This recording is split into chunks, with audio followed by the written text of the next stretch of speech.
Know your history, lest it repeats itself. And don't shit where you eat.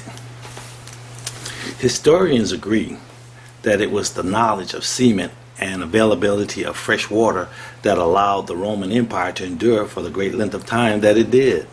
The Romans built great aqueducts of cement and brick to bring fresh water to their bath pools and supply their civilization with fresh water, which kept down disease and pestilence, which took down other great civilizations. Fast forward to the great civilizations of the European nation of the 18th century. It was disease and the Black Plague which wiped out their populations by the millions. As we see examples of modern-day viruses like bird influenza and mosquito-based transmissions of pestilence which threaten us today. But were it not for modern-day medical technology, we too would be in dire straits. The point being is that water, which is essential to all life on Earth, is also the key to healthy, vibrant life on Earth.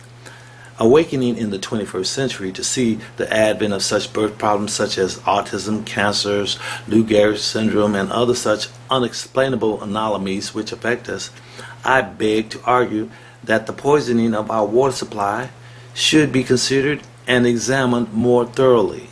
Scientists have already proven and tied together the fact that medicine that we flush down our very own toilet have resurfaced to be discovered in the bodies of our very own food source, such as fish and other food sources in our direct food chain. When we examine the foods that we consume, we find the chemical ingredients in butterfats, which are a mixture of triglycerides of different fatty acids, such as oleic, eristic, palmitic, and stearic acids, which make up 80% of these fatty acids. Artificial strawberry flavors can contain nearly 50 chemical ingredients. MSG, which is an excitotoxin, which means it overexcites your cells to the point of damage or death, causing brain dysfunction and damage to varying degrees, and potentially even triggering or worsening learning disabilities, Alzheimer's disease, Parkinson's disease, Lou Gehrig's disease, and more.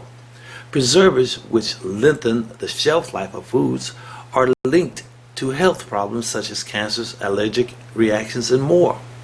Preservatives that affect the neurological system of the brain, alter behavior, and cause cancers are all part of the toxic makeup which can be found in the makeup of the toxins within the black liner bag.